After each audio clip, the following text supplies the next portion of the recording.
Hi friends, welcome to Harish academy. This is Praveen Kumar Guduri.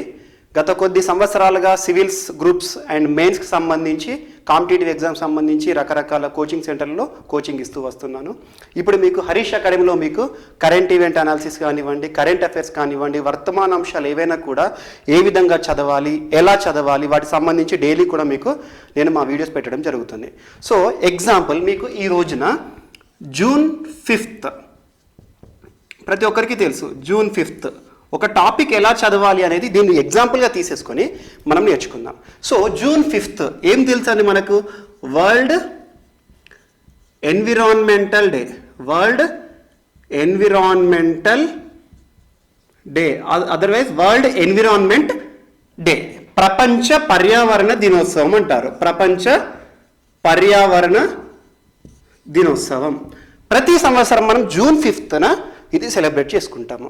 So ఇప్పుడు ఈ అంశాన్ని తీసుకొని ఇప్పుడు మీకు ఇక్కడ ఏమేమి చెప్తానంటే, అసలు దీనికి సంబంధించిన హిస్టరీ అంటే ఏంటంటే ఏ సంవత్సరం నుండి వరల్డ్ ఎన్విరాన్మెంట్ డేని సెలబ్రేట్ చేసుకోవడం ప్రారంభించింది. సో ఇదొకటి. నెక్స్ట్ దాంతోపాటు ఎగ్జాంపుల్, పర్యావరణానికి సంబంధించి ఒక్కొక్క సబ్జెక్టు ఎలా దీన్ని లింక్ చేసుకోవాలి. ఎగ్జాంపుల్ పాలిటీ ఉంది. ఇండియన్ పాలిటీలో పర్యావరణానికి సంబంధించిన ఆర్టికల్స్ ఏంటి, కేసెస్ ఏమన్నా ఉన్నాయా, మరియు దాంతోపాటు పర్యావరణ చట్టాలు, మోస్ట్ ఇంపార్టెంట్ పర్యావరణ చట్టాలు ఏమేమి ఉన్నాయి ఇవన్నీ నేర్చుకుందాం. మరియు దాంతోపాటు ప్రస్తుతం పర్యావరణానికి సంబంధించి ఎలాంటి ఛాలెంజెస్ ప్రపంచం ఎదుర్కొంటుంది, అందులోనూ భారతదేశం ఎలా ఎదుర్కొంటుంది. మనకు తెలుసు ప్రస్తుతం కరోనా కాలంలో ఉన్నాం మనం. ప్రస్తుతం కరోనా సమయంలో పర్యావరణానికి సంబంధించి ఎలాంటి అంశాలు జరుగుతున్నాయి. వాస్తవానికి కరోనా మానవాళికి చెడుయే. మానవాళికి అంటే ఒక వ్యాధి, భయానక వ్యాధి, పాండమిక్ డిసీజ్గా ప్రపంచమంతా కూడా అతలాకుతలం చేస్తుంది. ప్రతి దేశ ఆర్థిక వ్యవస్థ పైన కరోనా ప్రభావం ఈరోజు ఉంది. సో ఈ కరోనా ప్రభావం మానవుల పైన ఉంది. కానీ ఈ కరోనా ప్రభావ కాలంలో వాతావరణం ఎలా తయారైంది, బాగుందా, మంచిగా ఉందా, లేకపోతే చెడిపోయిందా? సో ఈ అంశానికి ఆన్సర్ ఏంటంటే, కరోనా సమయంలో ప్రపంచంలో దాదాపు ప్రతి ఒక్క దేశం కూడా లాక్డౌన్లో ఉందండి. మనం అందరూ తెలుసు.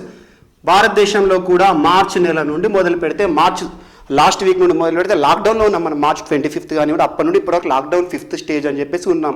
ఈ లాక్డౌన్ కాలంలో ప్రతి ఒక్కరు కూడా ఇళ్లలో ఉన్నారు. మరి ఇళ్లలో ఉండడం ద్వారా ఆటోమేటిక్గా రోడ్లపైన వాహనాలు తిరగడం కానివ్వండి, పరిశ్రమలు నడవడం కానికపోవడం కానివ్వండి, పరిశ్రమ నడవట్లేదు, అన్ని పరిశ్రమలు స్తంభించిపోయాయి. ఇలాంటి సమయంలో పర్యావరణం తనకు తాను వృద్ధి సాధించింది. వాస్తవానికి ఎలా అంటే ఎర్త్ అండర్ మెయింటెనెన్స్, ఏ విధంగా ఇది జరుగుతోంది అదంతా ఇప్పుడు మనం నేర్చుకుందాం. సో పర్యావరణానికి సంబంధించి పాలిటీ కానివ్వండి, పర్యావరణానికి సంబంధించి ఇప్పటి వరకు ప్రపంచంలో ఎలాంటి సదస్సులు జరిగాయి, అసలు సదస్సులు ఏమేమి ఉన్నాయి, రోటర్డామ్ కన్వెన్షన్ ఏ సంవత్సరంలో జరిగింది, ఇలాంటి బిట్స్ అడుగుతారు. సో ప్రస్తుతం ఛాలెంజెస్ ఏమేమి ఉన్నాయి, ఇటీవల మన భారతదేశాన్ని అతలాకుతలం చేస్తున్న కరోనాతో పాటు తుఫాన్లు వస్తున్నాయి. దాంతోపాటు ఇటీవల దాదాపు 1990s తర్వాత ఇటీవల భారతదేశంలో మిడతల దండు వార్తలు నిలుస్తుంది. మిడతల దండు ఏంటి, సిస్టోసెర్కా గ్రిగేరియా, అసలు ఏ విధంగా ఈ అంశాలన్నింటినీ ఈ టాపిక్తో ముడిపెట్టాలి, ఇవన్నీ కూడా మనం నేర్చుకుందాం. సో మనం ఇప్పుడు నేర్చుకుంటూ పోతున్న రోజు మనకు అర్థమవుతుంది. సో సింపుల్, ఈరోజు మనం వరల్డ్ ఎన్విరాన్మెంట్ డే, పర్యావరణ దినోత్సవం జూన్ 5th ఈ అంశాన్ని ఇప్పుడు మనం తీసుకొని ఎగ్జాంపుల్ చెప్తాను. ఇక ఇండియా విషయానికి వస్తే, భారతదేశంలో అత్యున్నతది రాజ్యాంగం, అత్యున్నత చట్టం అనొచ్చు, అత్యున్నత పుస్తకం కానివ్వండి. భారతదేశంలో అత్యున్నత చట్టం రాజ్యాంగంలో దీనికి సంబంధించిన నిబంధనల గురించి నేర్చుకునే ముందు పర్యావరణ దినోత్సవాన్ని యునైటెడ్ నేషన్స్ ఐక్యరాజ్య సమితి అండర్ కంట్రోల్లో ఉండే ఒక సంస్థ UNEP, United Nations Environment Programme, దీని యొక్క హెడ్ క్వార్టర్ వచ్చేసి నైరోబీలో ఉంది. ఒకటి గుర్తుంచుకోండి, ప్రతి ఒక్క బిట్ ఇంపార్టెంట్ అండి. నైరోబీ ఎక్కడ అంటే Kenya. United Nations Environment Programme అనేది ఐక్యరాజ్య సమితి కింద పనిచేసే ఒక అనుబంధ సంస్థ, ఒక కార్యక్రమం. సో దీన్ని 1972లో స్థాపించబడింది.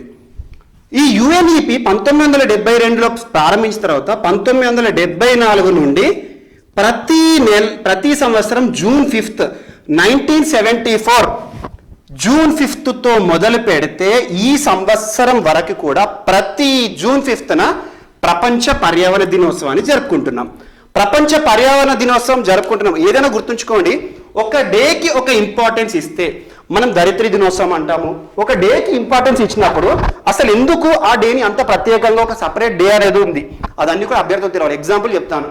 ఒక డే అనేది ఒక ఇంపార్టెంట్గా మనం జరుపుకుంటే అది ఎందుకు ఒక డేని సెలబ్రేట్ చేసుకుంటామంటే ఆ డేకి సంబంధించిన ఒక అవగాహన అనేది ప్రతి ఒక్కరికి కల్పించాలి. అవగాహన కల్పించడం సింపుల్ చెప్పాలంటే మనకు చాలా ధరిత్రి దినోత్సవం ఉంది, పర్యావరణ దినోత్సవం ఉంది, మలేరియా దినోత్సవం ఉంది. ప్రతి ఒక్క దినోత్సవం దాదాపు చెప్పాలంటే క్యాలెండర్లో ఒక 100 డేట్స్ ఉంటాయి. ఇంపార్టెంట్ డేట్స్ ఏవైతే ఉంటాయో ఆ డేట్స్ని అందరికీ కూడా ఒక అవగాహన కల్పించడం కోసము జరుపుకుంటాం. సో అలా పర్యావరణ దినోత్సవం ఎందుకోసం జరుపుకుంటామండి? ప్రజలందరిలో పర్యావరణం పట్ల ఒక అవగాహన కల్పించాలి. మానవాళి పర్యావరణానికి నష్టం చేస్తున్నాడా, లాభం చేస్తున్నాడా, ఎలా చేయాలి, ఇవన్నీ కూడా నేర్చుకోవాలి. సో 1974 నుండి జూన్ 5 అనేది పర్యావరణ దినోత్సవంగా ప్రారంభమైంది. అప్పటి నుండి ఇప్పటి వరకు ప్రతి సంవత్సరం పర్యావరణ దినోత్సవం జరుపుకుంటాం. ప్రతి సంవత్సరం ఏదో ఒక థీమ్ ఉంటుంది. థీమ్ అంటే ఒక ఇతివృత్తం కానివ్వండి, ఒక నేపథ్యం కానివ్వండి. ప్రతి పర్యావరణ దినోత్సవంకి ఒక థీమ్ ఉంటుంది. ఆ థీమ్ ఖచ్చితంగా అడుగుతాడు. అండ్ మోస్ట్ ఇంపార్టెంట్ డేట్స్ చదివేటప్పుడు ఆ డేట్స్ అనేది అవుట్డేటెడ్ క్వశ్చన్స్ అండి. కాంపిటేటివ్ ఎగ్జామ్స్లో ఏ రోజున ఏం జరుపుకుంటారు ఇవన్నీ అడగట్లేదు. ఏం అడుగుతున్నారంటే ఆ డేకి సంబంధించి థీమ్స్ అడుగుతున్నాడు, నేపథ్యం అడుగుతున్నాడు, ఇతివృత్తం అడుగుతున్నాడు, దాని చరిత్ర అడుగుతున్నాడు, ఇంపాక్ట్స్ అడుగుతున్నాడు. ఇలా డెప్త్గా వెళ్ళండి. క్వశ్చన్ పేపర్ అనేది ఈజీగా ప్రిపేర్ అవ్వట్లేదు, సో చేంజ్ అవుతా ఉంది. సో ఈ సంవత్సరం దీనికి సంబంధించిన థీమ్ ఏం చెప్పారంటే celebrate biodiversity. Celebrate biodiversity, time for nature. సింపుల్గా చెప్పాలంటే బయోడైవర్సిటీ అంటే జీవ వైవిధ్యం. జీవ వైవిధ్యాన్ని సెలబ్రేట్ చేసుకోవాలి. ఇది ప్రకృతి యొక్క సమయం, టైమ్ ఫర్ నేచర్ అని చెప్పేసి జరుపుకుంటున్నాం. ప్రతి సంవత్సరం పర్యావరణ దినోత్సవానికి ఒక దేశం అనేది ఆతిథ్యం ఇస్తుంది, లేదా ఒక ప్రాంతం అనేది ఆతిథ్యం ఇస్తుంది. ఈ సంవత్సరం కొలంబియా పర్యావరణ దినోత్సవానికి ఆతిథ్యం ఇస్తుంది. కొలంబియా. ఓకే, సో ఇలా పర్యావరణ దినోత్సవం దృష్టిలో ఉంచుకొని ఇవన్నీ బేసిక్ పాయింట్స్. ఇప్పుడు మనం భారతదేశం విషయానికి వచ్చినా, ప్రపంచ విషయానికి వచ్చినా పర్యావరణ సంబంధించి ఎలాంటి బిట్స్ అడుగుతారో, ఎలా అడుగుతారో మనం ఒక్కొక్క టాపిక్ నేర్చుకుంటూ వద్దాం. సో ఒకటి గుర్తుంచుకోండి, పర్యావరణంలోని ఎగ్జాంపుల్ చెప్తాను. భారతదేశంలో కానివ్వండి, ఏదైనా కానివ్వండి, ప్రకృతి నుండి వచ్చే భూమి కానివ్వండి, నీరు కానివ్వండి, గాలి కానివ్వండి, ఇవన్నీ కూడా మన యొక్క పూర్వీకుల నుండి మనం పొందిన ఆస్తి కాదు. మనం భవిష్యత్తు తరాల నుండి తీసుకున్న ఒక రుణం. సో ఒక రుణం అనేది ఏంటంటే అప్పు తీసుకున్నప్పుడు ఖచ్చితంగా తిరిగి ఇవ్వాల్సిందే కదా. సో భవిష్యత్ తరాల నుండి తీసుకున్న మనం ఈ రుణాన్ని ఖచ్చితంగా భవిష్యత్ తరాలకు మిగిల్చాలి అని చెప్పేసి భారతదేశ జాతిపిత మహాత్మా గాంధీ గారు చెప్పారు. సో పర్యావరణంలోని భూమి కానివ్వండి, గాలి కానివ్వండి, నీరు కానివ్వండి, ఇవన్నీ కూడా మన పూర్వీకుల నుండి మనం పొందిన ఆస్తి కాదు. ఆస్తి అంటే ఏంటంటే మనతో పాటే ఉంటుంది. మనం దాన్ని ఖర్చు పెడతామా, మనకి భవిష్యత్ తరాల కోసం ఉంచుతామా, అది మన ఇష్టం, మన డిస్క్రిప్షన్గా ఉంటుంది. కానీ మనం ఇది భవిష్యత్ తరాల నుండి తీసుకున్న ఒక రుణం, అప్పు లాంటిది. రుణం ఏం చేయాలి, ఖచ్చితంగా మనం తీర్చాల్సిందే, భవిష్యత్ తరాలకు ఉంచాల్సిందే. అలాంటిదే సస్టైనబుల్ డెవలప్మెంట్ కాన్సెప్ట్. సుస్థిరాభివృద్ధి లక్ష్యాల్లో మోస్ట్ ఇంపార్టెంట్. మన అవసరాలకు మించి దేన్ని కూడా వృధా చేయకూడదు. మన అవసరాలను తీర్చుకుంటూనే భవిష్యత్తు యొక్క అవసరాలను దృష్టిలో ఉంచుకోవడమే సస్టైనబుల్ డెవలప్మెంట్ యొక్క కాన్సెప్ట్.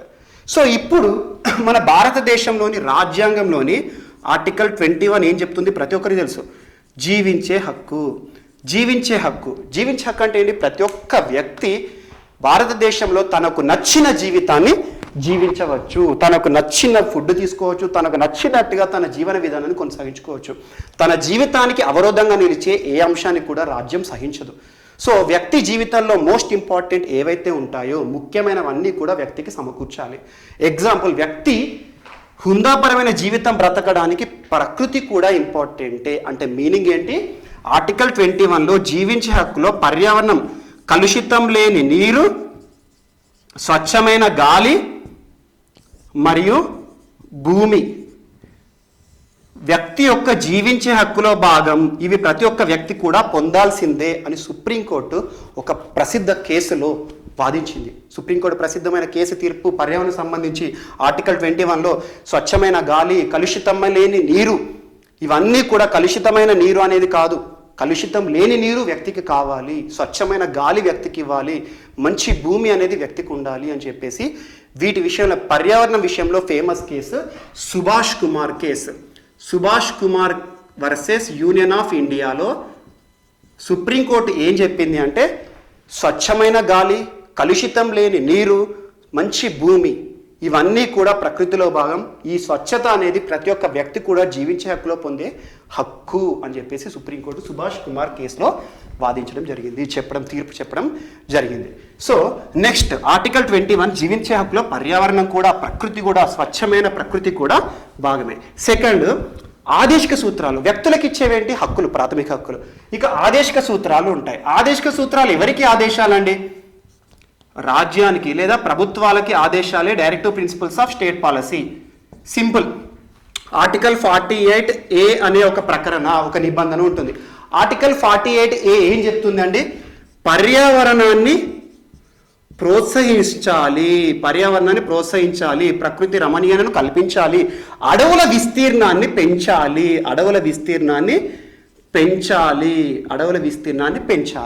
పర్యావరణాన్ని ప్రోత్సహించాలి, అడవుల విస్తీర్ణాన్ని పెంచాలి. ఆదేశిక సూత్రాల్లోని ఆర్టికల్ 48A చెప్తుంది. మరి ఇది ఎవరికి ఆదేశం? వ్యక్తులకి కాదు. ఈరోజు ప్రభుత్వాలు ఖచ్చితంగా పర్యావరణాన్ని కాపాడాలి. ప్లస్ పర్యావరణం ఎలా కాపాడబడుతుంది? అటవీ విస్తీర్ణం అనేది పెరిగినప్పుడే చెట్లతో కూడుకొని ఉన్న భూమి కలుషితం లేని వాతావరణాన్ని కల్పిస్తుంది. అందుకోసం చూడండి, ప్రస్తుతం కేంద్ర ప్రభుత్వం కానివ్వండి, రాష్ట్ర ప్రభుత్వాలు కానివ్వండి, అటవీ విస్తీర్ణాన్ని పెంచడానికి చాలా పథకాలను తీసుకొస్తుంది. ఎగ్జాంపుల్ తెలంగాణ స్టేట్ తీసుకోండి. తెలంగాణ స్టేట్ ఏం చెప్పింది? హరితహారం అని చెప్పేసి ప్రతి సంవత్సరం కూడా విడతల వారీగా ఎవ్రీ ఇయర్ ఒక్కొక్క విడత అని చెప్పేసి విడతల చొప్పున ప్రతి సంవత్సరం ఒక్కసారి చెట్లను పెంచే కార్యక్రమాన్ని చేపడుతుంది. కాంపిటేటివ్ ఎగ్జామ్లో బిట్ అడుగుతాడు. హరితహారం అనే కార్యక్రమాన్ని ఆదేశిక సూత్రాలు అంటే ప్రభుత్వం చేస్తుంది కదా, ఆదేశిక సూత్రాల్లోని ఏ నిబంధనలో భాగంగా స్ఫూర్తితో రాజ్యం చేస్తుంది, ఈ కార్యక్రమం చేపడుతుంది అంటారు. ఇటీవల వార్తలు నిలిచింది. Most important, just 2 days back UP ఉత్తరప్రదేశ్లో హర్బల్ రోడ్స్ అనే కాన్సెప్ట్ ఉంది. 800 కిలోమీటర్ల రోడ్లకి ఇరువైపులా కూడా హర్బల్ ప్లాంట్స్ని నాటుతున్నాము, అటవీ విస్తీర్ణాన్ని పెంచుతున్నాము. అలా యూపీ వార్తలు నిలిచింది. సో కేంద్ర ప్రభుత్వం అటవీ విస్తీర్ణాన్ని పెంచే కార్యక్రమాలు ఉంటాయి. అలా పర్యావరణాన్ని దృష్టిలో ఉంచుకొని రాజ్యం పని చేయాలి. అది ఆర్టికల్ 48A. నెక్స్ట్ ఇక పౌరునికి ఇచ్చిన హక్కు అయిపోయింది, రాజ్యాలకు ఇచ్చిన అధికారం అయిపోయింది. నెక్స్ట్ పౌరునికి ఇచ్చే బాధ్యత కూడా కావాలి. అందుకోసం అని చెప్పేసి ఆర్టికల్ 51A మనకు ప్రాథమిక విధుల గురించి చెప్తుంది. ప్రతి పౌరుడు కూడా పాటించాల్సిన విధులు, బాధ్యతలు. ఆ ఆర్టికల్ 51Aలో ఉన్న జీ నిబంధన లేకపోతే 8వ నిబంధన ఏం చెప్తుంది? ఇదేం చెప్తుంది అంటే నదులు, సరస్సులు పర్యావరణాన్ని కాపాడాల్సిందే, పర్యావరణాన్ని కాపాడాలి. ఇది ప్రతి ఒక్క పౌరుడు తన బాధ్యతగా చేయాలి అని చెప్పేసి తీసుకుంటుంది. అండ్ నెక్స్ట్ గుర్తుంచుకోండి, ఆర్టికల్ 51A ఎప్పుడైనా రాజ్యాంగంలో నిబంధనల పక్కన ఒక సబ్ ఆర్టికల్ ఉందనుకోండి, సబ్ క్లాస్ ఉందనుకోండి, ఆటోమేటిక్గా ఏమర్థమవుతుందండి? ఇది మధ్యలో చేర్చబడింది. రాజ్యాంగం అమల్లోకి వచ్చినప్పుడు జనవరి 26, 1950 రోజున లేదన్నట్టు, మధ్యలో వచ్చిందన్నట్టు. మరి ఏ రాజ్యాంగ సవరణ ద్వారా వచ్చింది? 42వ రాజ్యాంగ సవరణ. ఆటోమేటిక్గా మీకు తెలుసు 42వ రాజ్యాంగ సవరణ 1976లో వచ్చింది. 1977 జనవరి 3వ తేదీ నుండి అమల్లోకి వచ్చిన ప్రాథమిక, అందుకే ప్రాథమిక దినోత్సవాన్ని జనవరి 3 జరుపుకుంటాం. ఇక్కడ ఇయర్ లింక్ చేసుకోవాలి. ఇయర్ ఎట్లా లింక్ చేస్తారు? 1976 భారతదేశంలో రాజ్యాంగ సవరణ జరిగి ప్రాథమిక విధులు వచ్చింది. ఆ ప్రాథమిక విధుల్లో పర్యావరణాన్ని కూడా దృష్టిలో పెట్టుకోవాలి, ప్రతి వ్యక్తికి కూడా బాధ్యతను కల్పించాలని ఒక సవరణ రాజ్యాంగ సవరణ జరిగింది, అలా నిబంధన చేర్చబడింది. సో ఇక్కడ ఇయర్ 1976. పర్యావరణ దినోత్సవం మొట్టమొదటిసారి ఎప్పుడు జరుపుకున్నాం? 1974. సో 1974 తర్వాత పర్యావరణం విషయంలో ప్రపంచమంతా ఒక అవగాహన అనేది క్రియేట్ చేయబడింది. ప్రతి సంవత్సరం పర్యావరణ దినోత్సవం జరుపుకోవాలి అని. అలా పర్యావరణాన్ని కాపాడడానికి భారత రాజ్యం కూడా ఒక నిబంధన తీర్చబడింది. సింపుల్గా అలా లింక్ చేసుకోండి. దీనికి ఈ డేకి సంబంధించి ఎలా వచ్చింది. అండ్ నెక్స్ట్ ప్రసిద్ధమైన కేసు ఏంటి? పర్యావరణం సంబంధించి పరిశుభ్రమైన నీరు కానివ్వండి, స్వచ్ఛమైన గాలి కానివ్వండి, నేల కానీ ఇవన్నీ కూడా వ్యక్తి జీవించే హక్కులో భాగమని సుప్రీంకోర్టు ఇచ్చిన తీర్పు Subhash Kumar case. And next most important, పర్యావరణానికి సంబంధించి భారత ప్రభుత్వం చేసిన చట్టాలు కొన్ని నేర్చుకుందాం. First, national forest policy 1952. దీన్ని ఏమంటారంటే జాతీయ అటవీ విధానం 1952. ఒక చట్టం చదివేటప్పుడు అభ్యర్థి ఖచ్చితంగా డేట్ని చూసుకోవాలి, లేదంటే ఇయర్ని చూసుకోవాలి. ఏ ఇయర్లో అటవీ విధానం వచ్చింది, భారతదేశంలో ప్రభుత్వం పాస్ చేసింది అంటారు. So forest policy 1952. దీని యొక్క నిబంధన ఏంటి? భారతదేశంలో అటవీ విస్తీర్ణం పెంచడానికి రాజ్యం పనులు చేయాలి, ప్రభుత్వం అటవీ విస్తీర్ణాన్ని పెంచాలి. సింపుల్ చెప్పాలంటే ఏంటంటే నేషనల్ ఫారెస్ట్ పాలసీ ఏం చెప్తుందంటే భూభాగంలో 1/3 1/3 వంతు ట్రీ కవర్ చెట్లతో కూడుకొని ఉండాలి. అంటే 1/3 అంటే ఏంటంటే 33.33 అనుకోండి. అంటే 33% ఫారెస్ట్ కవర్ అనేది ఇండియాలో ఉండాలి. లేటెస్ట్ ఫారెస్ట్ సర్వే రిపోర్ట్ తీసుకున్నా కూడా ఇది బిలో 25 ఉంది, 25% ఉంది. బిలో 25% అంటే 25% తక్కువగా ఉంది. మనకు కావాల్సిన అటవీ విస్తీర్ణం ఎంత ఉండాలి? 33% ఉండాలి. సో 33% చేయడానికి ప్రభుత్వం ఏం చేయాలి? తగ్గిన అటవీ విస్తీర్ణాన్ని పెంచాలి. సో పెంచడానికి ప్రభుత్వాలు కార్యక్రమాలను చేస్తున్నాయి. హరితహారం కార్యక్రమం లాంటి కార్యక్రమాలు చేస్తున్నాయి. అలా రాజ్యాంగంలోని ఆదేశిక సూత్రాల్లో నిబంధన ఉంది. ఆదేశిక సూత్రం ఎలా అమలవుతుంది? ప్రభుత్వం చట్టాలు చేయాలి. చట్టాలు చేసిన ద్వారా అటవీ విస్తీర్ణాన్ని పెంచాలి. అలా ఆర్టికల్ 48A అనేది చట్టం చేయడం ద్వారా కార్యరూపం దాల్చిందే. సో 1/3 ఫారెస్ట్ కవర్ అనేది ఉండాలి. అది పెంచడానికి ఎంతైతే తక్కువ ఉందో దాని 33%, మోర్ దెన్ 33% ఉండొచ్చా? ఎంతైనా ఉండొచ్చు, ఎంత ఉంటే అంత మంచిది. సో ఈ రకంగా నేషనల్ ఫారెస్ట్ పాలసీ 1952 అటవీ విధానం ఎంత ఫారెస్ట్ కవర్ ఉండాలి అని చెప్తుంది. అలా భారతదేశంలో ప్రభుత్వాలు చేస్తున్న కార్యక్రమాలు ఏవైతే ఉంటాయో అవన్నీ కూడా ఈ చట్టం ఆధారంగా ఉంటాయి. సెకండ్ చట్టం వన్యప్రాణి సంరక్షణ చట్టం. వన్యప్రాణి సంరక్షణ చట్టం 1972. వన్యప్రాణి సంరక్షణ చట్టం 1972. దీన్ని ఏమంటారు అంటే wild life protection act. Wild life protection act 1972. ఇదేం చెప్తుంది? వన్యప్రాణులని, మూగజీవులని ప్రాణాలు తీయకూడదు, మూగజీవులను కాపాడాలి. సో ఎవరైనా మూగజీవులకు హింస కలిగించినా వారికి చట్ట ప్రకారం నేరం తీసుకుపడుతుంది. ఇటీవల మనం చూసాం కేరళలోని సైలెంట్ వ్యాలీ ప్రాంతంలో ఒక ఆకలి కోసం బయటికి వచ్చిన ఒక గర్భంతో కూడుకొని ఉన్న ఏనుగుని కొంతమంది యువకులు ఆకతాయిలు ఎవరైతే ఉంటారో ఆకలితో వచ్చిన ఏనుగుకి పైనాపిల్ చూపించారు. ఆ పైనాపిల్లో టపాసులతో మందు పదార్థాన్ని నింపారు. అది తినగానే ఆకలితో కూడుకొని ఉన్న ఏనుగు దాన్ని తినగానే నోట్లో పేలింది. సో ఏం జరిగింది? గాయంతో ఉక్కిరిబిక్కిరై నదిలోకి పోయింది. అలా నదిలో నిలబడి చనిపోయింది. 2 ప్రాణాలు గాలగొలిచిన కడుపులో ఉన్న జీవి కానివ్వండి, ఏనుగు. సో ఇప్పుడు ఆ క్రైమ్ చేసిన వాళ్ళు ఎవరైతే ఉంటారో వాళ్ళకి ఈ చట్టం ఆధారంగా శిక్ష తీసుకుంటారు, శిక్ష వేస్తారు ఖచ్చితంగా. సో ఖచ్చితంగా మూగజీవులను హింసించకూడదు, బంధించకూడదు, వాటిని శారీరకంగా ఎలాంటి గాయాలు పరచకూడదు అని చెప్పేసి చేస్తుంది. సో థర్డ్ చట్టం వన్యప్రాణి సంరక్షణ ఏంటంటే 1972. నెక్స్ట్ 1974లో వచ్చిన 1974 నీటి కాలుష్య నివారణ మరియు నియంత్రణ చట్టం 1974. నీటి కాలుష్య నివారణ నియంత్రణ చట్టం, water pollution prevention and control act 1974లో నీటికి సంబంధించిన చట్టాన్ని తీసుకురావడింది. ప్రభుత్వం నీటిని కాపాడాలి. డైరెక్ట్గా ఈరోజు మనం చూస్తున్న ఈ విధానం ఏంటంటే పరిశ్రమలు ఉంటాయి, పరిశ్రమల్లో వాళ్ళకు వచ్చిన వ్యర్థ పదార్థాలని డైరెక్ట్గా నది నీటిలో వదులుతున్నారు. గంగా మొత్తం కూడా కాలుష్యంగా తయారైపోయింది, మొత్తం కూడా చెత్తతో కూడుకొని పోయింది. ఒకప్పుడు జీవనదిగా పారిన నదులు ఇప్పుడు జీవం తీసే నదులుగా మారాయి. మీరు చూడండి, హైదరాబాద్ లైఫ్ లైన్ ఒకప్పుడు చరిత్ర పుస్తకాలు మీరు చదివారు. మూసీ నది, హైదరాబాద్ పట్టణం ఏ నది ఒడ్డున అంటే మూసీని మనం చూసాం. మూసీకి వరదలు వచ్చాయి 1906లో అని చెప్పేసి అన్ని చదువుకున్నాం. ఒకప్పుడు మూసీ ధారాళంగా ప్రవహిస్తూ దాహార్తిని తీర్చింది. ఈరోజు ఆ దాహం కాదు కదా, మూసీ నది పక్కన నిలబడితే ప్రాణం పోయే పరిస్థితి వచ్చింది. కారణం ఎవరు? మనిషి చేసిన తప్పు. పరిశ్రమల నుండి వచ్చే ఎఫ్లుయెంట్స్ డైరెక్ట్గా వదిలిపెడుతున్నారు. సో అలాంటి నిబంధనలు వచ్చినప్పుడు నీటి కాలుష్య నియంత్రణ చట్టం దీని ప్రకారంగా శిక్షలు అనేవి ఉంటాయి పర్యావరణాన్ని కాపాడుకోవడానికి. నెక్స్ట్ 1977లో వచ్చిన Cess Act, Water Cess Act cess అంటే ఏంటండి? ఒక పర్టికులర్ ఒక ప్రత్యేక కార్యక్రమం కోసం ప్రభుత్వం ప్రజల నుండి కొంత మొత్తాన్ని స్వీకరిస్తుంది. Cess example Swachh Bharat cess అన్నారు అనుకోండి.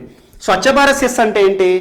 ఎగ్జాంపుల్ ఏ పేరుతో అయితే సెస్ని వసూలు చేస్తారో ఆ వచ్చిన నిధులన్నీ కూడా ఆ కార్యక్రమం కోసమే వాడాలి. లేకపోతే సాక్షర భారత్ సెస్ అంటారు, సర్వశిక్ష అభియాన్ సెస్ అంటారు. సర్వశిక్ష అభియాన్ సెస్ అంటే ఏంటి? ఈ సెస్ కలెక్ట్ చేసిందంతా కూడా ఎడ్యుకేషన్ కోసం, సర్వశిక్ష అభియాన్ కోసం వాడతారు. ఎగ్జాంపుల్ ఇటీవల పర్యావరణానికి సంబంధించి కూడా ఒక సెస్ అనేది వార్తలు నిలిచింది. Calamity cess. కెలామిటీ సెస్ భారతదేశంలో GSTపై మోస్ట్ ఇంపార్టెంట్ పాయింట్స్ కవర్ చేస్తున్నాను. ఖచ్చితంగా అభ్యర్థులు చూడండి, ఒక బిట్ ఖచ్చితంగా వస్తుంది. GSTపై సెస్ విధించిన ఏకైక రాష్ట్రం భారతదేశంలో. GSTయే మన భారతదేశంలో రీసెంట్గా వచ్చింది. అలాంటి GST పైన కూడా సెస్ విధించి చరిత్రలో నిలిచిన ఒక మొట్టమొదటి రాష్ట్రంగా, ఏకైక రాష్ట్రంగా కేరళ రాష్ట్రం నిలిచింది. మరి కేరళ GST పైన కెలామిటీ విపత్తు సెస్ని ఎందుకు వేసింది అంటారు? 2018లో ప్రకృతి ఆగ్రహించి కేరళలో వరదలు వచ్చినాయి. మనకు తెలుసు, వరదల్లో కేరళ మొత్తం కొట్టుకుపోయింది. టూరిస్ట్ పర్యావరణ పరంగా కేరళ దెబ్బతిన్నది. అలా పర్యావరణ పరంగా కేరళ మొత్తం కూడా రాష్ట్ర ఆర్థిక వ్యవస్థ దెబ్బతిన్నది, వరదల్లో కొట్టుకుపోయింది. ఆర్థిక వ్యవస్థని దారి చూపడానికి ప్రభుత్వం ఆ రాష్ట్ర ప్రజల నుండి కెలామిటీ సెస్ GST పైన 1%, 2% అని 2 సంవత్సరాల పాటు విధిస్తున్నట్టు ప్రకటించింది. అలా పర్యావరణానికి సంబంధించి సెస్ విధించిన రాష్ట్రం కేరళ. అలా వాటర్ సెస్ యాక్ట్ 1977లో వచ్చింది. అదొకటి మోస్ట్ ఇంపార్టెంట్. అండ్ నెక్స్ట్ 1978లో ఇంకొక చట్టం వచ్చింది. 1978 social forestry act. Social forestry act అంటే సామాజిక అడవుల చట్టం. సామాజిక అడవుల చట్టం అంటే ఏంటి? ఎగ్జాంపుల్ మీరు చూడండి, మన అవసరాల కోసము కలపని వాడుతున్నాం, అడవుల నుండి వచ్చే కలపని వాడుతున్నాం. కలప మనము డోర్స్ కానివ్వండి, విండోస్ కానివ్వండి, చాలా రకాలుగా వాడతాం. సో అలాంటి కలప ఏదైతే ఉంటుందో అటవీ ప్రాంతం నుండి చెట్లను చదును చేసి చెట్లను నరికి తీసేస్తున్నాం. సో ఇలా ఆటోమేటిక్ ఏమవుతుంది? అటవీ విస్తీర్ణం తగ్గిపోతుంది. అలా అటవీ విస్తీర్ణం తగ్గకుండా సామాజిక అడవులను కట్టాలి, సామాజిక అడవులను ఏర్పాటు చేయాలి, మన అవసరాల కోసమే ఈ సోషల్ ఫారెస్ట్ని నింపాలి అని చెప్పేసి అటవులకు అన్యాయం జరగకుండా చేస్తున్నారు. సోషల్ ఫారెస్ట్ అనే కాన్సెప్ట్ ఈ చట్టం 1978లో వచ్చింది. ఒకవేళ ఫారెస్ట్ విస్తీర్ణాన్ని గనక తగ్గించినట్లయితే అంతే ఫారెస్ట్ ఏరియా ఏదైతే ఇక్కడ తగ్గిపోయిందో, మన అవసరాల కోసం ఫారెస్ట్ని నరుకుతున్నామో సేమ్ అంతే ఫారెస్ట్ని మళ్ళీ డెవలప్ చేయాలి. అందుకోసం కంఫా అనే ఒక నిబంధన వచ్చింది. Compensated afforestation fund management and planning authority. Compensated afforestation fund management and planning authority. ఇది ఏం చేస్తుంది అంటే భారతదేశంలో అటవీ విస్తీర్ణం తగ్గినప్పుడు ఎంత విస్తీర్ణం తగ్గుతుందో, ఎంత అవసరాలుగా తీసుకున్నారో మళ్ళీ అంతే విధానాన్ని వేరే దగ్గర నిర్మించాలి, అడవులను పెంచాలి. అలా సోషల్ ఫారెస్ట్ యాక్ట్ 1978లో వచ్చింది. Next 1981 air pollution act. Air pollution control act. Air pollution control act అంటే ఏంటంటే గాలి యొక్క కాలుష్యాన్ని నివారించాలి. ఇటీవల ఢిల్లీ, రాజధాని ఢిల్లీ భారతదేశానికి అన్నిట్లోనూ రాజధాని. రేపులకి రాజధాని జరుగుతుంది, కాలుష్యంలో కూడా రాజధాని ఢిల్లీ. ఢిల్లీలో ఫాగ్ ఎగ్జాంపుల్ చలికాలంలో రోడ్లు కనపడవు. దుమ్ము, ధూళి, గాలితో కలిసిన కాలుష్యం వల్ల రోడ్లు కనబడవు. అందుకోసం ఢిల్లీ ముఖ్యమంత్రి అరవింద్ కేజ్రీవాల్ గారు ఇటీవల సరీబేసి విధానం తీసుకొచ్చారు. మన వాహనాల నుండి వెదజల్లే ఏవైతే పొల్యూటెంట్స్ ఉంటాయో వాటిని తగ్గించడానికి సరీబేసి విధానం తీసుకురావడం జరిగింది. ఎయిర్ క్వాలిటీ ఇండెక్స్ విషయంలో ఢిల్లీ దారుణంగా పడిపోయింది. ఎయిర్ క్వాలిటీ విషయంలో నిబంధనలు తీసుకోవాలని ఎయిర్ క్వాలిటీ చట్టం, air pollution control and prevention act 1981 సంవత్సరంలో తీసుకురాబడింది. నెక్స్ట్ 1986 సంవత్సరం తీసుకొచ్చిన పర్యావరణ పరిరక్షణ చట్టం. పర్యావరణ పరిరక్షణ చట్టం 1986 పర్యావరణ పరిరక్షణ చట్టం, ప్రొటెక్షన్ ఆఫ్ ఎన్విరాన్మెంట్ యాక్ట్. ఇది మోస్ట్ ఇంపార్టెంట్. దీని ప్రకారంగా పర్యావరణాన్ని కలుషితం కాకుండా కాపాడాలి. ఇటీవల గ్రీన్ హౌస్ గ్యాసెస్ అనేవి వార్తలు నిలుస్తున్నాయి. గ్రీన్ హౌస్ గ్యాసెస్ అంటే ఏంటి ఇప్పుడు మీకు చెప్తాను దీని తర్వాత.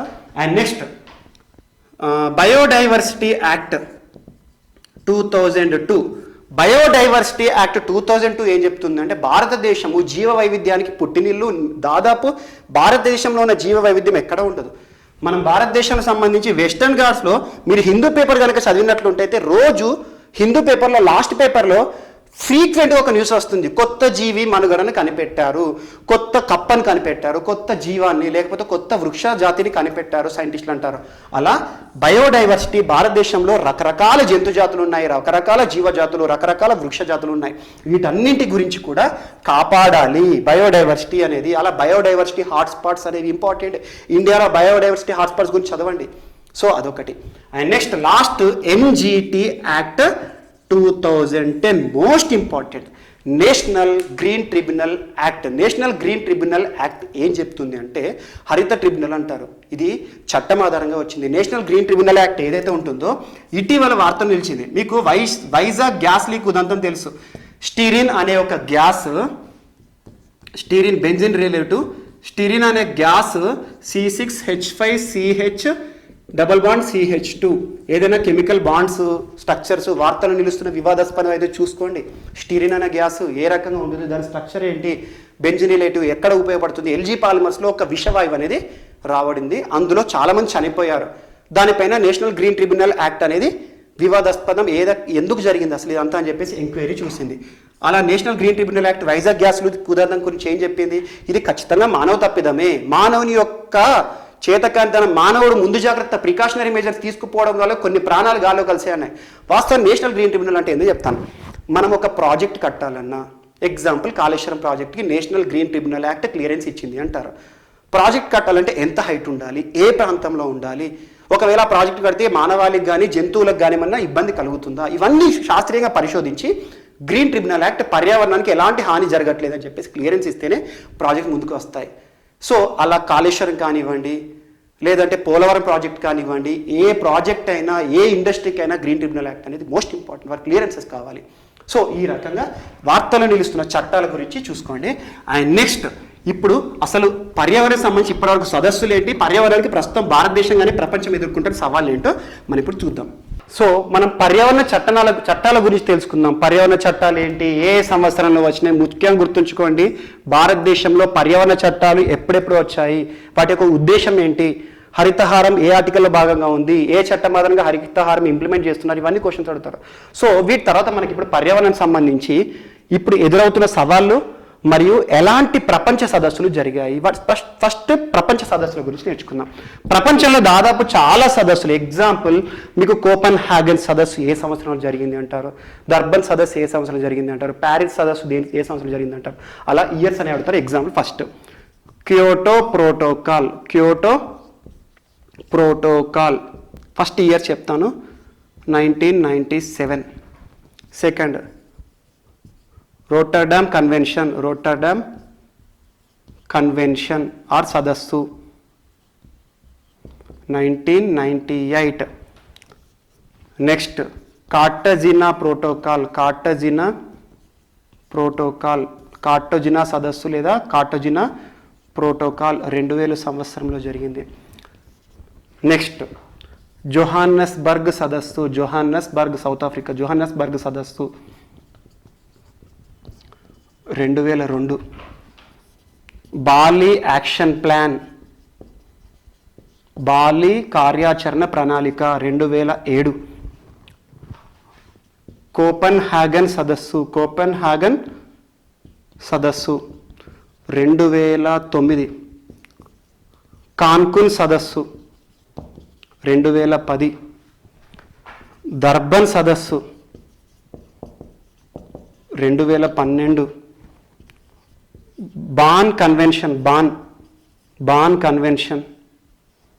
2012. లాస్ట్ ప్యారిస్ సదస్సు 2015. ఒకటి గుర్తుంచుకోండి, ప్రిలిమ్స్ ఎగ్జామ్ ఎస్ఐ కానివ్వండి, పీసీ కానివ్వండి, గ్రూప్ 1 గ్రూప్ 2 ఏ ఎగ్జామ్ తీసుకున్నా ప్రిలిమ్స్లో వీటి గురించి ఒక బిట్ అడుగుతారు. ఎలా అడుగుతారంటే కార్టజినా ప్రోటోకాల్ ఏ సంవత్సరంలో జరిగింది, ఎందుకోసం. ఒక్కటి గుర్తు, కామన్ ఆన్సర్, అన్నిటికీ ప్లేన్ ఆన్సర్ ఏంటంటే ఇవి పర్యావరణాన్ని రక్షించడానికి, పర్యావరణం పైన అవగాహన కల్పించడానికి తీసుకున్న ప్రపంచ సదస్సులు. ప్రతి ఒక్క దేశం ఈ సదస్సులో తీసుకున్న నిర్ణయాలు పర్యావరణాన్ని కాపాడడానికి చేయాల్సిందే. అలా పర్యావరణాన్ని అవగాహన చేయడానికి సదస్సు నిర్వహించబడింది. ఏ కన్వెన్షన్ ఏ సంవత్సరం. సో ఇవి చదువుకోండి. అండ్ మెయిన్స్, గ్రూప్ 1 మెయిన్స్ కానివ్వండి, సివిల్స్ మెయిన్కి ప్రిపేర్ అయ్యే అభ్యర్థులు వీటిని డెప్త్గా చదవాలి. ఇది ఎందుకోసం ఏర్పడింది, ఇందులో తీసుకున్న పాస్టులేట్స్ ఏంటి, ఒక్కొక్క దానిలో 15 పాయింట్స్, రిజల్ట్స్ ఏంటి, సో దీని ఫలితం ఏంటి, అలా చదవాలి. సో ఈ రకంగా ప్రిలిమ్స్ విషయానికి వస్తే ఈ ఇయర్స్ ఎనఫ్ సరిపోతుంది. సో ఈ రకంగా ప్రపంచ దేశాలన్నీ ప్రతి ఇయర్ కాప్ పేరిట సదస్సులు, కాప్ కాన్ఫరెన్స్ ఆఫ్ పార్టీస్, అలా యుఎన్ఈపికి సంబంధించి ఉంటుంది కాప్, అండ్ నెక్స్ట్ యుఎన్ఎఫ్సిసి కానివ్వండి, నెక్స్ట్ ఈ రకంగా IPCC inter governmental panel on climate change, అలా కాప్ సదస్సులు జరుగుతూ ఉంటాయి, ఎవ్రీ ఇయర్ జరుగుతూ ఉంటాయి, లేదా కొన్ని సంవత్సరాలకు ఒకసారి షెడ్యూల్ చేసుకుంటూ చేస్తారు. ఏ సంవత్సరం జరిగిన అన్నిటి యొక్క ఉద్దేశం ఏంటంటే పర్యావరణాన్ని రక్షించాలి. అలా లాస్ట్ జరిగిన సదస్సు ప్యారిస్, ఇటీవల ఇది వివాదాస్పదంగా నిలిచింది, లాస్ట్ది కదా. దీనికి సంబంధించి అమెరికా, ప్రపంచానికి అగ్రదేశం అమెరికా దేశానికి సంబంధించి ట్రంప్ ఒక వివాదాస్పద వ్యాఖ్య చేశాడు, అమలు చేశాడు. అమెరికా ప్యారిస్ సదస్సుకు సంబంధించి ప్యారిస్ ప్రోటోకాల్ ఏదైతే ఉంటుందో దాని నుండి బయటకు వస్తాము అని చెప్పేసి బయటికి రావడం జరిగింది. యాక్చువల్గా ప్యారిస్ సదస్సు ఏం చెప్పింది అంటే, వాస్తవానికి భూతాపం ఏదైతే ఉందో భూతాపాన్ని 2% తగ్గించాలి అని చెప్పింది. భూతాపం ఈ అంశం నుండి ఇంకొక అంశాన్ని ఎట్లా లింక్ చేయాలి? ఎగ్జాంపుల్ మనం ప్రతిసారి చూస్తున్నాము క్లైమేట్ చేంజ్, వాతావరణ మార్పులు, అది ఇది అంటాము. వాస్తవానికి వాతావరణం తనంతట తాను మారదు, ప్రకృతిలో మానవుని యొక్క ప్రమేయం ద్వారానే వాతావరణం అనేది మారుతూ ఉంటుంది. మానవుడు, ప్రకృతి వీటి మధ్యలో ఇంబ్యాలెన్స్ వచ్చినప్పుడే ఏదో ఒకటి జరుగుతుంది, ఒక వినాశకం అనేది సంభవిస్తుంది. మనిషి విపరీతంగా తన అవసరాలకు మించి ప్రకృతిని వాడుకుంటున్నాడు, నాశనం చేస్తున్నాడు. ఎగ్జాంపుల్ చూడండి, ఈరోజు వార్తలు నిలుస్తున్న ఫ్లోరో కార్బన్స్ కానివ్వండి, గ్రీన్ హౌస్ గ్యాసెస్, ఇవన్నీ కూడా హరిత వాయువులు అంటారు. ఫ్లోరో కార్బన్ కానివ్వండి, హైడ్రోఫ్లోరో కార్బన్ కానివ్వండి, కార్బన్ డైఆక్సైడ్ కానివ్వండి, కార్బన్ మోనాక్సైడ్ కానివ్వండి, సల్ఫర్ డైఆక్సైడ్ కానివ్వండి, మీథేన్ కానివ్వండి, లీచేట్ కానివ్వండి, ఇవన్నీ కూడా గ్రీన్ హౌస్ గ్యాసెస్. ఎగ్జాంపుల్ చెప్తాను, ఫ్లోరో కార్బన్స్, హైడ్రోఫ్లోరో కార్బన్స్ ఏంటంటే ఇవి ఏరోజాల్స్లో వాడతారు. అంటే ఎగ్జాంపుల్ ఏంటంటే ప్రెషరైజ్డ్ లిక్విడ్స్ ఉంటాయి. ప్రెషరైజ్డ్ అంటే లిక్విడ్ రూపంలో ఉంటుంది కానీ గాల్లో కలిపితే వాయువుగా మారుతుంది. ప్రెషరైజ్డ్ ఎగ్జాంపుల్ మీకు డియోడ్రెంట్స్ ఉంటాయి, సౌండ్ వస్తాయి. డియోడ్రెంట్స్లో ఫ్లోరో కార్బన్స్, హైడ్రోఫ్లోరో కార్బన్స్ ఏరోజాల్స్లో వాడతారు. So next carbon dioxide, carbon మన వాడే వాహనాల నుండి వస్తుంది. ఈరోజు విపరీతమైన వాహనాలు అనేవి రోడ్లపైకి ఎక్కుతున్నాయి, వాటి నుండి వచ్చే ఉద్గారాల ద్వారా వాతావరణం కలుషితం అవుతుంది. And next sulphur dioxide, Taj Mahal యొక్క రంగు మారడానికి యాసిడ్ రైన్స్కి కారణం సల్ఫర్ డైఆక్సైడ్. మీథేన్ గ్యాస్, ఇది వరి పొలాలలో నుండి ఉద్గారం అయ్యే వాయువు వాతావరణానికి గ్రీన్ హౌస్ గ్యాస్గా మారుతుంది. లీషెట్ అనే కాన్సెప్ట్ ఇది చెప్తాను, 1 సెకండ్ అండి. సో ఇవన్నీ గ్యాసెస్ కూడా గ్రీన్ హౌస్ గ్యాసెస్గా మారుతున్నాయి. గ్రీన్ హౌస్ గ్యాస్ అంటే ఏంటంటే ఎగ్జాంపుల్ ఎర్త్ అనేది ఉంది, భూమి చుట్టూ ఉండే వాతావరణం. ఈ వాతావరణం లేయర్స్గా విడగొట్టబడుతుంది. ట్రోపోస్ఫియర్ అని, స్ట్రాటోస్ఫియర్ అని విడగొట్టబడుతుంది. భూమి పై పొర వెంటనే ఇమ్మీడియట్ పొర ఏంటంటే ట్రోపోస్ఫియర్. వాతావరణంలో జరిగే అన్ని మార్పులు ట్రోపోస్ఫియర్లోనే జరుగుతాయి. వర్షం పడడం కానివ్వండి, వేడి కానివ్వండి, హ్యూమిడిటీ కానివ్వండి, అన్ని మార్పులు వాతావరణంలో ట్రోపోస్ఫియర్లో జరుగుతుంది. సో సృష్టి ధర్మం ఏంటంటే సూర్యుని నుండి సూర్యకిరణాలు భూమికి వస్తూ ఉంటాయి, ఓకేనా. సూర్యుని నుండి సూర్యకిరణాలు భూమికి వచ్చి భూమికి కావాల్సినంత సూర్యరశ్మి ఏదైతే ఉంటుందో ఇన్కమింగ్ సోలార్ రేడియేషన్ అంటారు, ఇన్సోలార్. ఇది భూమికి కావాల్సింది అబ్జార్బ్ చేసి రిమైనింగ్ని ఎమిట్ చేస్తుంది, మళ్ళీ పరావర్తనం ఎమిట్ చేస్తుంది, ఓకేనా. ఈ వస్తుంది ఇన్కమింగ్ కొంత మొత్తంలో అబ్జర్వ్ చేసుకుంటుంది, మిగతాది మళ్ళీ వాపస్ పంపుతుంది. దీన్ని ఏమంటారంటే అల్బిడో, ఎర్త్ యొక్క అల్బిడో అని చెప్పేసి అంటారు. సో ఇది ధర్మం. బట్ ఏమవుతుంది అంటే ఇప్పుడు ఇన్కమింగ్ సోలార్ రేడియేషన్ వస్తుంది కానీ అవుట్ గోయింగ్ లేకుండా పోతుంది. ఎందుకంటే ఈ వాయువులన్నీ ఉన్నాయి కదా గ్రీన్ హౌస్ గ్యాసెస్, అందుకే గ్రీన్ హౌస్ గ్యాస్ అని. ఇవన్నీ వాతావరణంలో ఒక లేయర్గా తయారై ఒక బ్యారియర్గా క్రియేట్ అవుతుంది. ఇన్కమింగ్ సోలార్ రేడియేషన్ ఉంది కానీ బయటికి పోకుండా ఒక బ్యారియర్లా ఆపుతున్నాయి. ఆటోమేటిక్గా ఉష్ణం అంతా కూడా, వేడి అంతా కూడా ఎర్త్లోనే మిగిలిపోతుంది కాబట్టి ఒక అగ్నిగుండంలా భూమి అనేది మారుతుంది. అలా క్లైమేట్ చేంజ్ అనేది ఉంది. సో ఇప్పుడు దీని నుండి మీరు ఏం లింక్ చేసుకోవాలి? వాతావరణ మార్పు ఏంటి, ప్రభావం ఏంటి, ఏ రకంగా ఉంటుంది. సో వాతావరణ మార్పు అని ఇటీవల వార్తలు నిలుస్తుంది. అండ్ ఇంకొకటి లీచెట్ అని ఇక్కడ చెప్పాను. లీచెట్ అనేది మోస్ట్ ఇంపార్టెంట్. ఇటీవల సుప్రీంకోర్టు దీనిపైన వ్యాఖ్యానించింది. ఢిల్లీలో గాజీపూర్ అనే ఒక ప్రాంతం ఉంటుంది. ఢిల్లీ మహానగరం చాలా పెద్ద నగరం, భారతదేశంలోనే రాజధాని. సో ఢిల్లీలో కొన్ని కోట్ల మంది జనాభా నివసిస్తారు కాబట్టి ఆ జనాభా నుండి వేస్టేజ్ కూడా ఎక్కువనే వస్తుంది. అంటే వ్యర్థ పదార్థాలు, ఘన వ్యర్థ పదార్థాలు కానివ్వండి, ఏదైనా కూడా ఈ వ్యర్థ పదార్థాలు అన్నింటినీ కూడా నిర్వహణ ఈరోజు challenge. Solid waste management is only the challenge. So ఈ వ్యర్థ పదార్థాలు, చెత్త అదంతా పారేయడానికి ఢిల్లీ పరివాహిక ప్రాంతంలో గాజీపూర్లో 1984లో దాదాపు 40 స్టేడియాలతో సమానం, అంటే 40 ఫుట్బాల్ స్టేడియం, ఒక్క ఫుట్బాల్ స్టేడియం ఎంత పెద్ద ఉంటుందో అందరికీ తెలుసు. 40 ఫుట్బాల్ స్టేడియంకి సమానంగా ఒక గోతి తవ్వారు. గోతి అందులో ఏం చేయాలి? ఢిల్లీ సిటీ నుండి వచ్చిన చెత్తనంతా పారేస్తారు. అప్పటి నుండి ఇప్పటివరకు చెత్తను పారేసి ఈ చెత్త ఏమైందంటే ఒక ఎవరెస్ట్ లాగా తయారైంది. కుప్ప, చెత్త కుప్ప, చెత్త ఎవరెస్ట్ అంటారు. సో దీనిపైన సుప్రీంకోర్టు వ్యాఖ్యానించింది. అలా చెత్త కుప్ప హైట్ 213 అడుగులకు చేరింది. తాజ్మహల్ యొక్క హైట్ 230 అడుగులు, 39 అనుకోండి. సో సుప్రీంకోర్టు ఏం చెప్పిందంటే ఇక ఈ చెత్త కుప్ప హైట్ త్వరలోనే తాజ్మహల్ కంటే పెరుగుతుంది. అండ్ ఇంకోటి ఏంటంటే ఇందిరాగాంధీ ఇంటర్నేషనల్ టెర్మినల్, ఇందిరాగాంధీ విమానాశ్రయం, అంతర్జాతీయ విమానాశ్రయం ఎక్కడ ఉంది అంటే ఢిల్లీ విమానాశ్రయం, న్యూఢిల్లీ. సో ఇందిరాగాంధీ విమానాశ్రయం నుండి ఫ్లైట్స్ ఏవైతే ఉంటాయో టేకాఫ్ అయ్యేటప్పుడు కొంచెం ఈ గాజీపూర్ ప్రాంతం నుండి వెళ్ళేటప్పుడు ఫ్లైట్స్ అన్ని కూడా కొంచెం జాగ్రత్తగా చూసుకోండి. ఎందుకంటే ఈ చెత్త కుప్ప హైట్ ఉంది, ఏరోప్లేన్ దీనికి గుద్దుకోవడం కానివ్వండి, దీనికి తాకడం కానీ ప్రమాదం ఉండే అవకాశాలు ఉంది అని చెప్పేసి ఢిల్లీ నగరపాలక సంస్థకి ఏం చెప్పింది, పురపాలక సంస్థకి ఏం చెప్పిందంటే ఈ చెత్త కుప్ప ఉన్న ప్రాంతంలో లైట్లను అమర్చండి అంది. కానీ చెత్త కుప్ప లైట్లు అమర్చడం అంతా పర్ఫెక్టే కాదంటే, కానీ ఇదంతా వేస్ట్ ప్రోడక్ట్స్, ఇవన్నీ కూడా చెత్తలో రకరకాల వ్యర్థాలు ఉంటాయి. వీటన్నిటి నుండి ఏమవుతుందంటే ఒక ప్రమాదకరమైన రసాయనాలు, ఎగ్జాంపుల్ లీచెట్ అనేది వీటి నుండి వర్షం పడ్డప్పుడు అప్పుడిప్పుడు వీటి నుండి ఏంటంటే ఆ కెమికల్స్ అవన్నీ కూడా భూగర్భంలోకి ఇంకిపోతాయి. సో ఆటోమేటిక్గా భూగర్భంలోకి ఇంకిపోయిన తర్వాత భూమి పైకే రాకుండానే లోపలనే ఉంటే మన భూగర్భ వాటర్ ఏదైతే ఉంటాయో భూగర్భ జలాలు, ఇవన్నిటిలో ఈ కెమికల్స్ చేరి పైకి రాకుండానే భూగర్భంలోనే కలుషితమైన నీరుగా మారుతుంది. సో వీటిని సేవించామనుకోండి మనం అవుట్.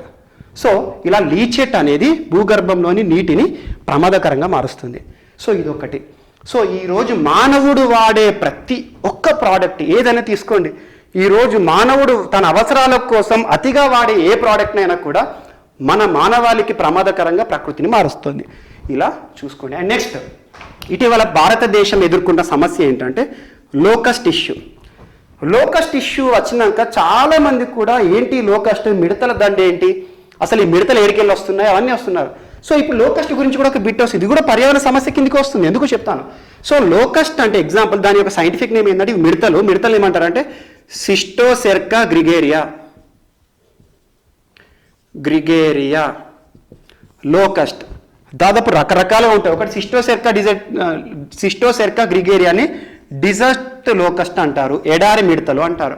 ఇంకొకటి మైగ్రేటరీ లోకస్ట్ అంటారు, అంటే ఒక ప్రాంతంలో ఒక ప్రాంతానికి సుదూర ప్రాంతాలకు విస్తరిస్తాయి. వాటిని లోకస్టా మైగ్రేటేరియా అంటారు. రకరకాలు. కానీ ఇటీవల భారతదేశాన్ని ఇబ్బంది పెడుతున్నవి డిజర్ట్ లోకస్ట్, సిస్టోసెర్కా గ్రిగేరియా. సో కొన్ని దేశాలు ఏం అవలంబిస్తాయంటే మిడతల దాడి వచ్చినప్పుడు మన భారతదేశం అంటారు వాటిపైన ఎలాంటి మందులు చల్లాలి, ఎలా సంసిద్ధంగా ఉండాలి, ప్రిపేర్డ్నెస్గా ఎలా ఉండాలి, ఎలాంటి కెమికల్స్ వాడాలి. కొన్ని ప్రాంతాల్లో చప్పుడు చేస్తే రావని చెప్పేసి వాడుతున్నారు. కానీ కొన్ని ప్రాంతాల్లో పక్షులని వాడతారు, మిడతల దాడి కలగకుండా పక్షులని వాడతారు, పక్షులు. సో ఇప్పుడు పక్షుల యొక్క ఆవాసం కానివ్వండి, పక్షులే ఒక సమస్యగా మారిపోయినాయి. భారతదేశంలో కానివ్వండి, ఏ దేశంలో చూడండి, ఈరోజు సిగ్నల్ ప్రాబ్లమ్స్ చూడండి, మొబైల్ విస్తరిపోతుంది, సాంకేతిక పరిజ్ఞానం పెరిగినాక ఈ సిగ్నల్స్ రేడియేషన్తో పక్షుల జనాభా అంతరించిపోయింది. దానికి సంబంధించి Salim Ali, bird man of India, చాలా ఉద్యమాలు కూడా చేశాడు. సో సిగ్నల్స్ పడిపోవడం కానీ, సిగ్నల్స్ వల్ల కానివ్వండి, సిగ్నల్స్ రేడియేషన్ వల్ల పక్షుల జనాభా అంతరించిపోయింది. అండ్ మానవుడు తన స్వహస్తాలతో అంతరించిపోయిన జనాభా ఏంటంటే మనకు రాబందులు అనే ఒకటి ఉంటాయి చూడండి. ఒకప్పుడు రాబందులు, గద్దలు, రాబందులు ఏదైనా శవం కానీ ఎవరు పడితే ప్రాంతంలో తిరుగుతూ ఉంటాయి. వారిని చూసి అక్కడ ఏదో శవం పడిపోయింది, కబేలాలు ఉన్నాయి, కలబరాలు ఉన్నాయి అని చెప్పేసి గుర్తుపట్టేవాళ్ళు. ఈరోజు రాబందు అనేది కనబడేది లేదు. ఎక్కడో ఊళ్ళలో ఒక కాకులు కానీ వాని పక్షులు అంతా వింతగా చూస్తారు, పక్షుల సౌండ్లు లేకుండా పోయినాయి. సో ఎగ్జాంపుల్ రాబందుల జనాభా అంతరించిపోవడానికి కారణమైన కెమికల్ ఏంటంటే డైక్లోఫినాక్ సోడియం. ఈరోజు డైక్లోఫినాక్ సోడియం అనేది అనాల్జెసిక్, పెయిన్ కిల్లర్, మనిషి నొప్పిని తగ్గించుకోవడం వాడతారు. ఒక్క ఉపయోగం కోసం వాడే కెమికల్ డ్రగ్ని మనిషి వేరే అవసరాలకు వాడుతున్నాడు. వీటిని విపరీతంగా వీటిని ఈ డైక్లోఫినాక్ సోడియం విపరీతంగా పశువులపై వాడడం ప్రారంభించాడు. పశువులపై పాల ఉత్పత్తిని పెంచడానికి కానివ్వండి, పశువులపై విపరీతంగా వాడిన డైక్లోఫినాక్ సోడియం వాటి పైన ఆధారపడి వీటి చనిపోయిన తర్వాత వీటిని తినేవి రాబందులు. ఈ తిన్నాక పశువుల నుండి డైక్లోఫినాక్ సోడియం రాబందులోకి పోయింది. ఆటోమేటిక్గా రాబందులోకి పోయిన డైక్లోఫినాక్ సోడియం రాబందుల జనాభాని అంతరించిపోవడానికి కారణమైంది. ఎలా అంటారు?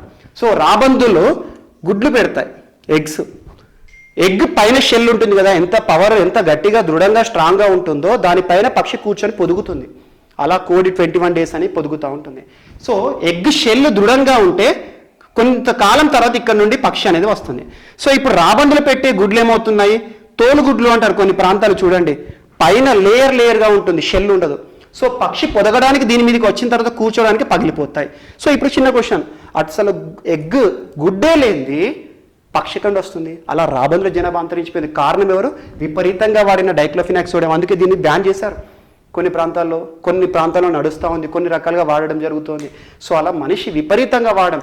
ఒకటి లోకస్ట్, ఇటీవల వార్తలు నిలిచిన ఇష్యూ, పక్షుల జనాభా పోయింది. ఆ పక్షులే ఉంటే ఈ లోకస్ట్ ఏవైతే ఉంటాయి పురుగులు అవన్నిటిని కూడా ఆధారపడి జీవించేవి పక్షులు. వీటి తినేవి లేవు, వీటి జనాభా పెరుగుతుంది. ఏ ఒక్క బ్యాలెన్స్ పెరిగినా కూడా పర్యావరణం బ్యాలెన్స్ తప్పుతుంది. సో ఈ రకంగా పర్యావరణం సంబంధించి చాలా ఇష్యూస్ ఇటీవల వార్తలు నిలుస్తున్నాయి. అండ్ మోస్ట్ ఇంపార్టెంట్, ప్రతి పర్యావరణ దినోత్సవానికి ఏదో ఒక థీమ్ అనేది ఉంటుంది, నేపథ్యం, ఇతివృత్తం అంటే ఏంటంటే ఆ విషయంలో అవేర్నెస్ కల్పించాలని. ఒక సంవత్సరం 2018 టైంలో బీట్ ప్లాస్టిక్ అన్నారు. బీట్ ప్లాస్టిక్ అంటే ప్లాస్టిక్ని బ్యాన్ చేయాలి, ప్లాస్టిక్ వాడకూడదు. ప్లాస్టిక్ని ఎందుకు? ఈరోజు చూడండి, ప్లాస్టిక్ విపరీతంగా వాడడం ద్వారా ఎక్కడో సముద్రంలో ఉండే మూగజీవులు కూడా అంతరించిపోయే ప్రమాదం. వాటి పొట్టలో నుండి పోస్ట్మార్టం చేస్తే కొన్ని కేజీలు, టన్నుల ప్లాస్టిక్ అనేది వస్తుంది. సో ప్లాస్టిక్ ఏంటి? కార్సినోజెనిక్ ఏజెంట్ అంటే ఏంటి? క్యాన్సర్ కారకాన్ని కార్సినోజెనిక్ ఏజెంట్, విషవాయువులు వెదజల్లుతాయి. అలా ప్లాస్టిక్ని బ్యాన్ చేయమని ఒకసారి ఇతివృత్తం పెట్టారు. Last time air pollution should be banned అన్నారు, బీట్ పొల్యూషన్ అన్నారు, ఎయిర్ పొల్యూషన్ అన్నారు. ఈ సంవత్సరం celebrate biodiversity, time for nature అన్నారు. సో ఈ రకంగా ఏదో ఒక ఇతివృత్తంతో, ఏ ఇతివృత్తమైనా సరే ప్రకృతికి అవరోధంగా మారుతున్న వాటిని మనం సరిదిద్దుకోవాలి. సో ఈ రకంగా పర్యావరణానికి సంబంధించి ఇంపార్టెంట్ ఈ రకంగా బిట్స్ తయారు చేసుకోండి. అండ్ మోస్ట్ ఇంపార్టెంట్, పర్యావరణానికి సంబంధించి ఉద్యమాలు కూడా చాలా ప్రాంతాలు జరుగుతున్నాయి. మీరు చూడండి, ఇటీవల కాలంలో తెలంగాణ ప్రాంతంలో నల్లమలకు సంబంధించి, యురేనియం సంబంధించి ఒక ఉద్యమం జరిగింది. యురేనియం సేవ్ నల్లమల అన్నారు. సేవ్ నల్లమల అంటే ఏంటంటే నల్లమల ప్రాంతం నుండి యురేనియం తవ్వకాలని ఆపండి అని చెప్పేసి వ్యక్తులు ప్రతి ఒక్కరు ఫోన్లో స్టేటస్ పెట్టుకున్నారు, అన్ని రకాలు పెట్టారు. సో అణు విద్యుత్ కేంద్రంలో ఉపయోగించేది యురేనియం విస్ఫోటనం జరిగితే చాలా దారుణంగా ఉంటుంది. ఈరోజు చూడండి, యురేనియం న్యూక్లియర్ పవర్ ప్లాంట్స్ ఎక్కడైతే ఉన్నాయో భారతదేశంలో ఆ చుట్టుపక్కల కూడా పర్యావరణ ఉద్యమాలు జరుగుతూ ఉంటాయి. ఎగ్జాంపుల్ మీరు చూడండి, భారతదేశంలోని nuclear power plants Jaitapur, Tarapur nuclear power plants మహారాష్ట్రలో ఉన్నాయి. కైగా న్యూక్లియర్ పవర్ ప్లాంట్స్ కర్ణాటకలో ఉంది. కుడంకులం అణు విద్యుత్ కేంద్రం తమిళనాడులో ఉంది. రావత్బట్ట అణు విద్యుత్ కేంద్రం రాజస్థాన్లో ఉంది. నెక్స్ట్ కాక్రపారా అణు విద్యుత్ కేంద్రం గుజరాత్లో ఉంది. నరోరా మనకి యూపీలో ఉంది. సో ఇలా అణు విద్యుత్ కేంద్రాలు, వీటి నుండి science and technology every year ఏదో ఒక ఎగ్జామ్లో బిట్స్ అడుగుతున్నాడు. ఇవన్నీ ఒక్కొక్క దానికి ఒక్కొక్కటి మీరు లింక్ చేసుకోండి. సో అణు విద్యుత్ కేంద్రాల చుట్టూ పర్యావరణ ఉద్యమాలు జరుగుతున్నాయి. ఎందుకు జరుగుతున్నాయి అంటారు? ఇటీవల వార్తల్లో నిలుస్తున్న దేశాలను చూడండి. అమెజాన్ విషయంలో కార్చిచ్చులు అన్నారు. అమెజాన్ కార్చిచ్చులు, దాదాపు అమెజాన్ ఏమంటారు అంటే లంగ్స్ ఆఫ్ ఎర్త్ అంటారు. లంగ్స్ మన బాడీలో ఎలా ఉపయోగపడతాయి? శ్వాస వ్యవస్థలో మోస్ట్ ఇంపార్టెంట్. మనకి స్వచ్ఛమైన గాలి, మనం గాలిని ఎమిషన్ చేయడం కానీ అన్ని లంగ్స్ ఇంపార్టెంట్ శ్వాసక్రియలో. సో అలా ప్రపంచం అనేది ఒక దేహం అనుకుంటే అందులో లంగ్స్ ఏంటి? అమెజాన్. దాదాపు 20% ఆక్సిజన్ని ఈ లంగ్సే ఇస్తాయి. ఏది? అమెజాన్. ఇటీవల కాలంలో అమెజాన్లో కార్చిచ్చులు వచ్చాయి, పర్యావరణ సమస్య. సో ప్రపంచ దేశాలన్నీ ఉద్యమించాయి. ఎక్కడనో అమెజాన్, సౌత్ అమెరికా ఖండంలో ఉన్న అమెజాన్లో కార్చిచ్చులు వస్తే భారతదేశంలో కూడా ఉద్యమాలు జరిగినాయి. ప్రకృతి నశిస్తోంది, కాపాడండి. దానికి దీనికి లింక్ ఏంటో చదువుకోవాలి. అండ్ మోస్ట్ ఇంపార్టెంట్, ప్రపంచంలోనే మొట్టమొదట పర్యావరణ అత్యవసర పరిస్థితిని విధించిన దేశం ఏది అంటారు? బ్రిటన్. అంటే పర్యావరణ పరంగా కూడా బ్రిటన్ అత్యవసర పరిస్థితి అనేది ఇప్పుడు నేషనల్ ఎమర్జెన్సీ, స్టేట్ ఎమర్జెన్సీ లెక్క, ఎకనామికల్ ఎమర్జెన్సీ లెక్క పర్యావరణ ఎమర్జెన్సీ కూడా విధించిన మొట్టమొదటి దేశం బ్రిటన్. అలా పర్యావరణానికి సంబంధించి అంశాలని లింక్ చేసుకుంటూ సదస్సులు కానివ్వండి, చట్టాలు కానివ్వండి, యాక్ట్స్ కాని, లేకపోతే కేసెస్ కానివ్వండి, ఆర్టికల్స్ కానివ్వండి, ఇష్యూస్ కానివ్వండి, ఇవన్నీ కూడా వైజాగ్ గ్యాస్ లీక్ ఉదంతం, ఒక ఉదంతం జరిగినప్పుడు అందులో ఏమైనా కెమికల్ ఉంటే కెమికల్ బాండింగ్ కానివ్వండి, దాని యొక్క పేర్లు కానివ్వండి, అవన్నీ స్టీరిన్ ఏ రకంగా ఉపయోగపడుతుంది, ఎల్జీ పాలిమర్స్ ఎక్కడ ఉంది వివాదాస్పదం అంటారు. సో స్టీరిన్ స్ట్రక్చర్ ఏంటి అంటాడు, C6H5CH11CH2 ఏంటి అంటాడు, అట్లా అడగవచ్చు. లేకపోతే methyl isocyanate, Bhopal gas tragedy ఎప్పుడు జరిగింది, ఇలాంటివన్నీ కూడా చదవండి. అంటే ఇప్పుడు అర్థమయ్యేది ఏంటి, ఒక్క వార్తల్లో డేట్ కానీ ఒక అంశం నిలిచినప్పుడు ఒక అంశానికి సంబంధించి చరిత్ర, జాగ్రఫీ, ఎకానమీ పైన ఎలాంటి ఇబ్బందులు పడతాయి, ఇలాంటివి ఎప్పుడెప్పుడు జరుగుతున్నాయి, దాన్ని ఏ రకంగా నిర్మూలించాలి, ఇలా చదివితే కొంచెం డెప్త్గా చదివితే ఒక బిట్ ఖచ్చితంగా వస్తుంది. బట్ అన్ని టాపిక్స్ కాదు, కొన్ని ఇంపార్టెంట్ డేట్స్ మాత్రం చూసుకోండి. సో మనం ఈ నెక్స్ట్ క్లాస్ నుండి ఏం చేస్తామంటే ప్రతిరోజు వార్తల్లో నిలుస్తున్న వ్యక్తులు కానివ్వండి కొంచెం డెప్త్గా చదవాలి. నెక్స్ట్ జాతీయ అంశాలు కానీ, రాష్ట్ర అంశాలు కానివ్వండి, ఇవన్నీ కూడా రెగ్యులర్గా మనం వీడియో చేసుకుందాం. ఓకే, సో ఈ రకంగా ఒక టాపిక్ని ఎలా చదవాలో ఫాలో అవ్వండి. Okay, thank you.